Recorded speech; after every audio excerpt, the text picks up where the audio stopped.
Nigel Farage and Arlene Foster have backed Lord Frost's move to push the EU on the Brexit agreement, amid a growing wave of Euroscepticism inside the bloc. Nigel Farage has said that Lord Frost's speech next week, where he will demand significant change to the Northern Ireland Protocol, comes at a crunch time for Brussels. Lord Frost is expected to use a speech in Lisbon on Tuesday to say that the EU must go further than lifting its ban on British sausages to resolve the standoff. This coincides with growing anti-EU sentiment in Italy, Poland and France. Lord Frost is also expected to call for a significant change in the role of the European Court of Justice in the Brexit agreement. The rule of EU law has been at the centre of controversy this week after a Polish court challenged the supremacy of EU law on Friday, triggering fears of Polexit. Adding to Brussels' headache, Eric Zemmour, a rising favourite for French presidential candidacy, urged France to follow Poland by fighting back against EU control.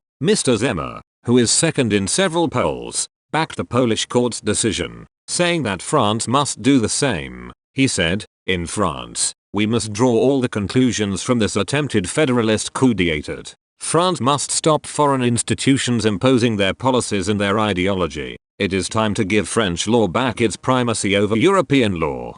GB News host and Tory MP Diana Davison said, "The EU is using Northern Ireland as a scapegoat. They don't want the situation in Poland to be exacerbated to the point where Poland leaves. They have seen a growing movement in Italy to leave, and now we are hearing it from the French." Mr. Farage noted, "We are seeing the growth of Eurosceptic sentiment right across the EU." He claimed the deal Boris signed was a pretty dreadful deal in terms of Northern Ireland. Former Northern Ireland First Minister Arlene Foster said that there are more checks in Northern Ireland than if you were coming to the EU from India. "It is incredible," she said. "The tone and language used in relation to the Polish judgment last week was incredible. It was very hectoring, that they must do what they are told, instead of working together to find solutions. It has been the same case with Northern Ireland. They lecture people who live there. If the EU know that Lord Frost will not back down, maybe we will see some sense prevail. We need to get it sorted out." During his speech,